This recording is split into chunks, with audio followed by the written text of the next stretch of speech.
There is always the perception that books are better than the movies based on them, with some notable exceptions.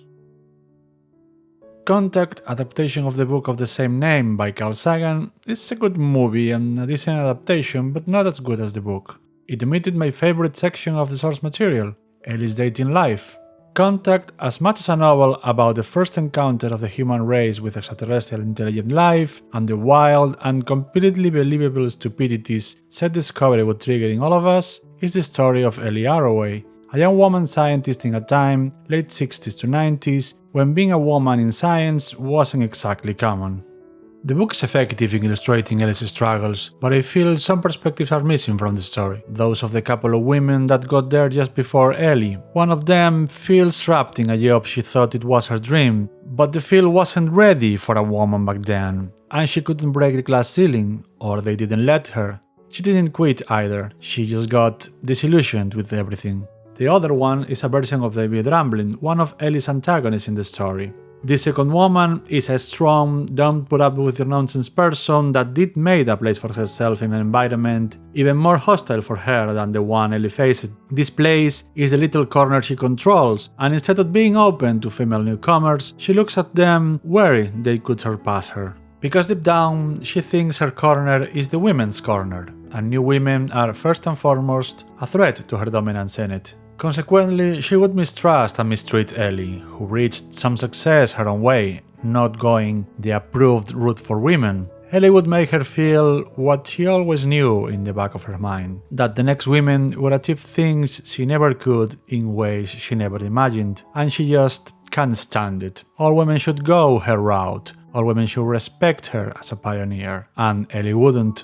David Ramblin is portrayed this way in the novel, not out of sexism, but general professional cowardice. The book lacks then a woman like him and showing how gatekeeping not only keeps certain people out of certain places by denying them the entry, but also, and more pervasively, allowing the pass of those willing to jump through the hoops and ultimately make them join the gatekeeping structures. Talking about gatekeeping, I find hilarious that in the book, the President of the United States in the mid-late 90s is a woman, and it's not mentioned like something at least as rare as Ellie's position in science. When the story spends a lot of time explaining how society's attitudes affect Ellie, so presumably all women, and even mentions civil unrest in marginalized communities, so it's not like the story isn't aware of things.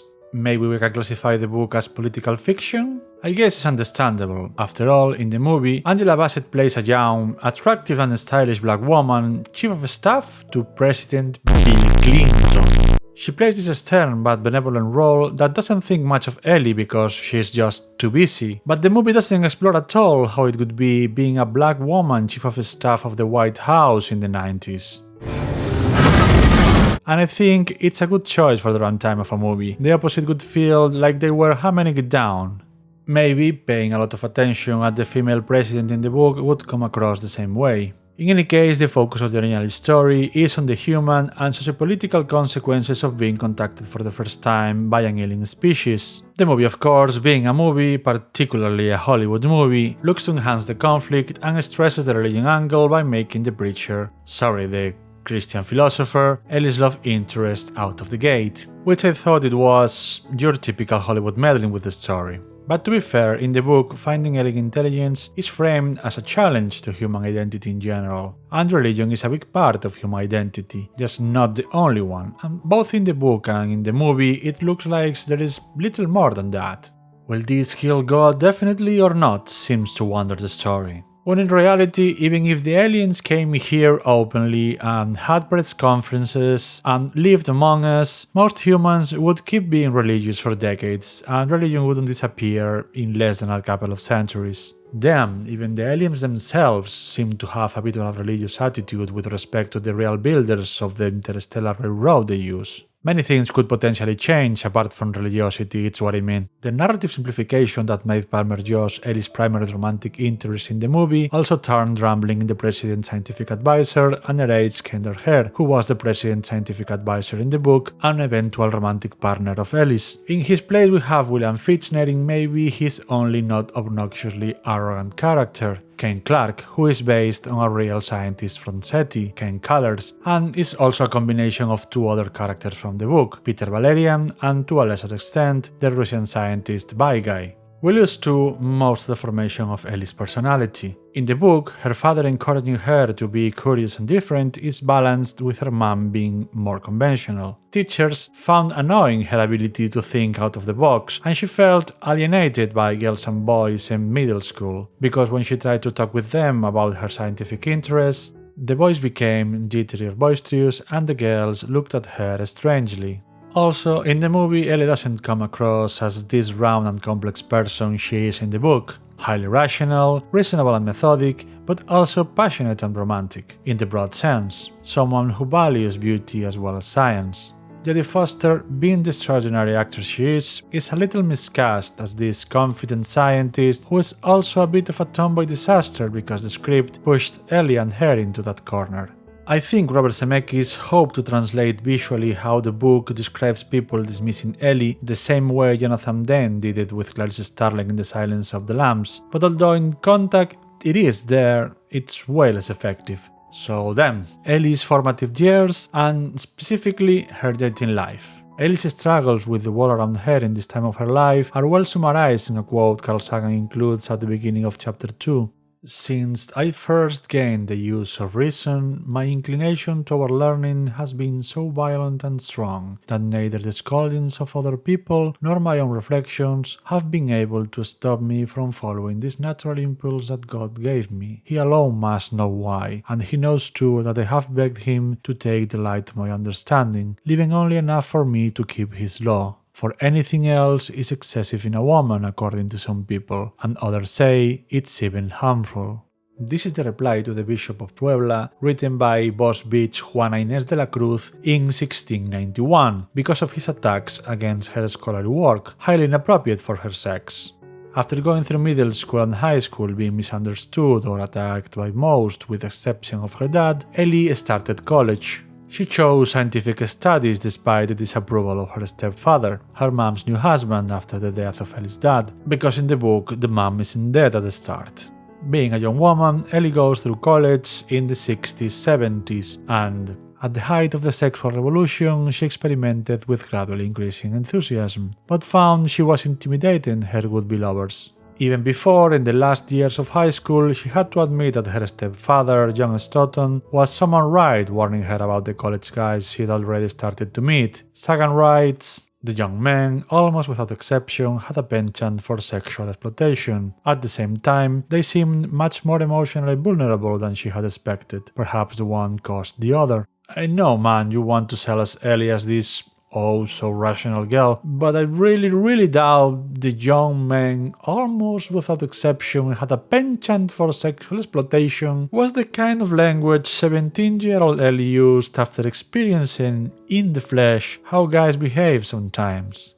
It's worth mentioning that the book began as a screenplay written by Sagan and his eventual third wife, scientific communicator Anne Durant. During these passages, you can almost hear Sagan asking the women in his life about these issues, and feel the way he glosses over them to not cringe too hard at many things he and his friends had probably thought or done at that age. The book also explains how Ellie's classmates in college, highly intelligent, supposedly semi-mature students, but also professors, dismiss her and are patronizing toward her. I found it very realistic, and it doesn't hit you over the head with how sexist men are. The narration explains how she is very clearly and very literally an statistical anomaly in that world, and people there struggle to adapt, not exactly because they are sexist, although they are, but because any closed environment tends to function with certain inertias, that's why they are called inertias. The book tells us too how Ellie had to develop a physics voice, a professional voice, clear, competent, louder than her normal speech, to make herself be heard.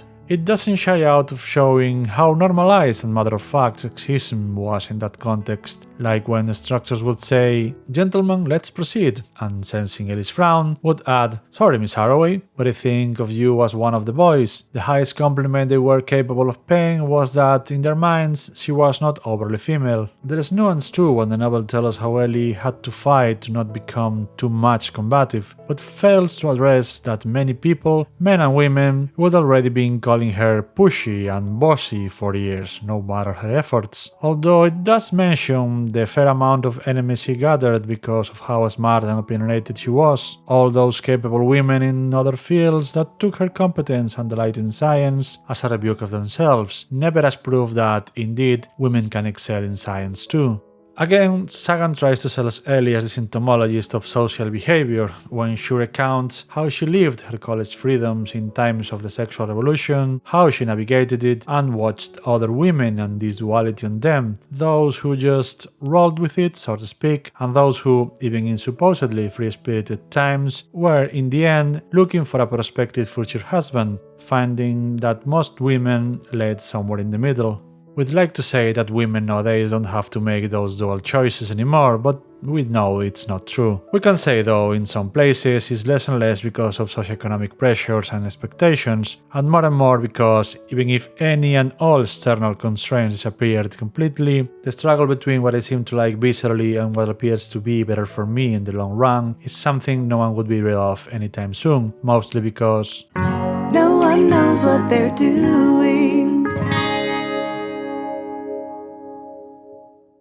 As the book tells us about the beginning of Ellie's relationship with a musician called Jesse, her first love, it contrasts Jesse and Ellie's devotion for the spontaneous inhuman contact with her classmates' attitudes, and I don't know if it was Sagan's self-awareness or an attempt to atone for the way the writer saw male scientists treat women scientists in his life. Ellie describes them not inaccurately, but she comes across as unlikable for the first time in the book, perpetuating the myth of the sciencey person, oblivious or incompetent in mundane matters. Mundane matters meaning dating and sex, basically. She describes her classmates as boys with the final generation of slide rules hanging like trophies from their belts, boys with plastic pencil holders in their breast pockets, precise, stilted boys with nervous laughs, serious boys spending all their waking moments becoming scientists, absorbed in training themselves to plumb the depths of nature. They were almost helpless in ordinary human affairs where, for all their knowledge, they seemed pathetic and shallow. Perhaps the dedicated pursuit of science was so consuming, so competitive, that no time was left to become a well-rounded human being. Or perhaps their social disabilities had led them to fields where the want would not be noticed. And I found her unlikable here because the book had already gone out of its way to paint her as conventionally attractive, incredibly smart into the classroom, perceptive and clever in social matters despite apparently not having actual close friends from primary school to college, making her the trinity, that is, physical beauty, intelligence and social skills, sort of inherent gifts she was just born with. Of course, Ellie doesn't mention their physical appearance, except all that about slide rules, pencil holders, etc. Because women don't pay that much attention to those superficial things, especially relatable female leads. Sagan falls in several pitfalls here. The thing is, Ellie looks down at her classmates from her tower of girl with all the gifts. Of course, they are sexist toward her, and that's why it didn't seem so terrible at first glance, but it would be more realistic to explain how even those who were socially skilled enough and attracted enough, just statistically some had to be, didn't take her in consideration enough, just as the others, or got scared after verifying how self-confident and opinionated she was, and were those sexist attitudes what made her dismiss them beyond scientific matters. And by the way, maybe not near Ellie, but there are two out there. Young women with pencil holders in their breast pockets, precise and stilted girls with nervous laughs, serious girls spending all their waking moments becoming scientists, many of whom are not as conventionally attractive as Ellie. They're nothing more than that if you don't pay much attention to them, but somehow I doubt the Ellies of the world would stand for people seeing them just that way. Making Ellie sometimes unlikable makes her more real, of course, but I'm pretty sure in this case it was unintentional. Anyway, Ellie's relationship with Jesse showcases a part of her personality that didn't make it to the film, her spontaneity and her romanticism beyond standard Hollywood fluff. Most importantly, the book shows these traits in her and doesn't portray them as paradoxical with her scientific personality, at most as a quirk in the eyes of her fellow scientist, but always adding that basically all scientists have their own quirks. It's almost like they all were human. During her time with Jessie, Ellie tries to reconcile her two worlds, her science world and her social life as an outgoing person. They doesn't exactly gel together, but there is no big drama about it, it's just something she learns, although she never loses faith it might change in the future. That phase in a way is just a preamble to the end of her relationship with Jessie. You see, Ellie had convinced herself she didn't have to choose between the classical twofold set of womanly expectation with Jessie, because she thought Jessie, so much of a free-spirited guy, had no expectations bestowed upon her. She was wrong, of course. That's what I care so much about this part of the book, Ellie's dating life. When I read the book the first time, I was pissed off at Jessie, playing games with Ellie, pretending to be so spontaneous just to ask her to fall into a conventional lifestyle in the end. He wanted a baby, and settle down, and getting a regular job, and even consider marriage. I was pissed off at Jessie at first, but with a couple of rereadings, the book chose the abridged version of this to avoid dramatic cliches, but with that choice, we don't get to see how Jessie probably didn't hide his intentions. Of course, he didn't really thought of settling down for the first months, especially in the 60s, 70s, but that his cool musician phase was just that for him, a phase, is not something anyone can keep a secret for too long. We lost too how Ellie eventually realized that all the signs were there all along, but she chose not to see them because she had bestowed upon him and the relationship the expectations of not having expectations, and in that regard she misjudged Jessie in a similar way he and many others often misjudged her. Jessie had also preferred to remain oblivious about who Ellie truly was, despite being pretty apparent from the beginning that she didn't want a conventional lifestyle. Both were together not really knowing each other for a long time, and that's fine, trial and error is a thing in relationships. Just after they broke up, we see Ellie's longing for another explanation about Venus's recently discovered radio emissions, one that allowed her romantic vision of a Venus brimming with life. That may seem childish to us, we know more or less since middle school about Venus being inhabitable, but it works as a good allegory. Ellie was living in the moment those facts were just being discovered, the same way she had fallen in love for the first time. So it makes sense that she clung to her naive expectations about what love and happiness is, in the same way she wished Venus weren't the way it is. Again, she was a romantic.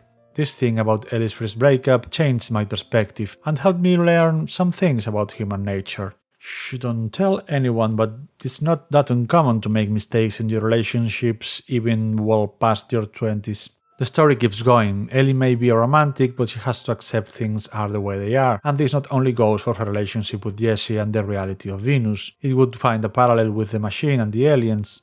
What I found fascinating about Ellie as a character in this part of the story that tells you everything you need to know about her is how she looked at radio astronomy, the field that brought her a profound disappointment about science, she being wrong about Venus's radio emissions, and which also echoed her first love setback, and she chose to go for radio astronomy as a career path anyway, or maybe because of it. So let's recount. Ellie is a curious, smart, divergent thinking, rational, passionate about what she likes, a beauty lover, a romantic, a tad naive, and also stubborn as hell. And nothing is presented as contradictory. Another character that gets to be more complex in the book is David Rambling. In the movie, he's first an obstacle to Ellie's work, wanting to end anything related to Little Green Men, and once Little Green Men seem to be real after all, he becomes the man who, unjustly, gets a sizable part of the merit it should go to our Ellie. He is that in the book too, but there we get to actually know him since Ellie's days as a postgraduate. Rambling was a brilliant scientist, but also at heart one of those men you can find at the top of every profession who are in a state of unrelieved anxiety that someone, somewhere, might prove smarter than they. And it doesn't matter if you're a scientist, a student, a historian, a politician, or an Amazon warehouse worker, we all know that kind of guy. Often mid-level managers, but not rarely your boss. That kind of guy that needs to prove they are in charge, and you are not. It's usually a man, but we all met women like that too. Basically the kind of woman that I mentioned before it would be threatened by Ellie's achievements. The movie doesn't show all of this and settles for a less subtle "he's a man," so everybody pushes him ahead of Ellie. This approach is not wrong, but failed to show really why Rambling took advantage and how regular people, maybe not the most progressive or nice of people, but far from evil, contribute and go along with structural injustices when they get to benefit from them, not necessarily out of malice or in this case misogyny, but self-doubt, insecurity and basic need. We're all human. Can you be sure you never took an unfair advantage over anyone because the advantage was too good a deal to examine the specifics? This doesn't absolve Rambling, or you, or me, but helps us to be understanding of one another, not to let it slide, but to make it easy to learn to be better without counterproductive vindictiveness. The movie also glossed over how Rambling played the ultra-rational skeptic to pretend to himself and others he wasn't in a permanent state of self-doubt. Sagan predicted 2010's YouTube trends here. The movie pays as well little attention to the way he chastised Ellie for her girlish scientific romanticism. Not as much out of sexism again, but using the sexism in society as a weapon against someone he saw as a threat, no matter the gender. In fact, he and all men that use sexist tropes to undermine women do it often because they know, intimately, the girls can best them in their supposedly manly fields, and that makes them, weirdly, the purest of egalitarians, I guess. Ellie notices this when Rambling is shouting about the futility of Project Argus in Chapter 3. She's already a respected scientist with years of experience, but some male colleagues keep interrupting and ignoring her. Others, like Rambling, showed a positive antipathy, but at least he was treating her as he did many men. He was even-handed in his outbursts, visiting them equally on scientists of both sexes. Before this, we'd learn even more about Rambling pathological insecurity when the story told us about his dinner parties to intimidate pupils. Then there were the hang glider trips with his students too, the cool teacher way of establishing dominance. And we had all we need to understand how, indeed, Rambling's antagonist toward Ellie came more from his own shortcomings than from any kind of actual misogyny. Then, the story introduces us to Peter Valerian, and does it so describing him as anything but remarkably brilliant within the scientific community, just humble and content with his own lack of extraordinariness, in clear contrast to Rambling. Valerian is Ellie's introduction to the actual searching for extraterrestrial intelligence, which Rambling considers a waste of time, of course. I wonder if Sagan was a fan of the sci-fi comic Valerian Laurelin, and the name came from there. Ellie found in her doctoral thesis a way to continue her discussions with Valerian, but without taking the professionally dangerous step of working with him on extraterrestrial intelligence. And here we encounter one of the most refreshing reality checks of the book. Despite being a love letter to science, scientists in general and radio astronomy in particular, the story tells straight that science is also stupidly governed by appearances and politics. Sorry for the redundancy. This is not what the movie does, mind you. The movie tells us that, even among scientists, there are some bad men, like Rambling, that will take advantage of you. The book plays it real. Science is a human endeavor, and as such is subjected to the same structural bullshit as anything else, and Ellie is perfectly aware of it. In the book, she's much more of a professionally savvy person than in the movie. She goes for her crazy dream eventually either way, but she does it as a part of her own professional journey. From newbie scientists just starting off, well aware of the need to build a respectable career for herself, to a woman coming to her own, that decided to take the least transited route and fight for it as a conscious decision, not the mildly reckless Hollywood hero painted for us in the movie.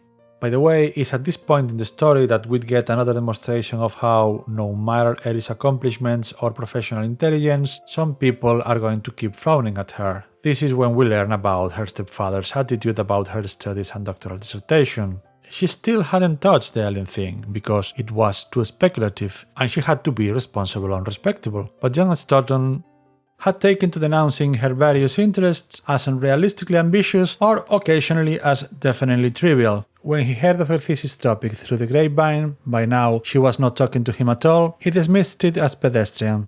Father of the year, this guy. But we were talking about Peter Valerian, and with him about another part of Ellie's love life, or in this case, the refreshing lack of thereof. She spends a lot of time with him, talking about the possibility of alien life. We can't even read. Ellie loved listening to him. It was like entering Wonderland or the Emerald City. Actually, it was better, because at the end of all his ruminations, there was the thought that maybe this could really be true, could really happen. Quick, name all the movies or TV shows you know where a woman or people of any gender really, gets that entranced by someone else and there is no ulterior shipment of some sort. I'm waiting. Chapter 2 even ends with a picnic between the two of them, where she does something to an ant that foreshadows the last part of the book, but there's no sexual tension. In Chapter 3, Valerian will be mentioned by Ellie as one of the few men scientists whose behavior doesn't change in any way in front of her, alongside a certain Kenneth Her. The story makes an ellipsis after the picnic scene. We see Ellie's daily routine. She is now the director of Project Argus, a well-established scientist with years of experience behind her, who recounts in her mind her fleeting relationships. The absence of something as meaningful as her love for Jesse makes her feel partially unfulfilled, and here we have again the Ellie of the book, this rare abyss of a person, focused on her job but not a workaholic, having relationships but never long term, more or less resigned but longing for more to a point. She's not so much of a strong protagonist that she's above the human need for love. She's still a romantic in her own way, but again, on the other hand, that partial incompleteness doesn't undermine the sense of accomplishment her job provides to her. And she isn't good at her job or nothing else either. A truly multidimensional character, people. This reminds me of the way the signal from space is detected in the movie. Whimsical and personal, and so lacking in comparison with the book. In the book, Ellie was losing her nails and talking by phone to her nagging mom, who among other things was recalling an anecdote in which she told to her 4th grade daughter Ellie, apart from being beautiful, the most important thing in the world is an education. Priorities. Poor Ellie tries to listen and not react, feeling guilty for thinking ill of her mom. I'll repeat it just to let it sink in. When the signal that would develop in the discovery of intelligent life in other planets appears, our female protagonist, in her late 30s, was polishing her nails while trying to ignore her mom and feeling guilty for wanting to.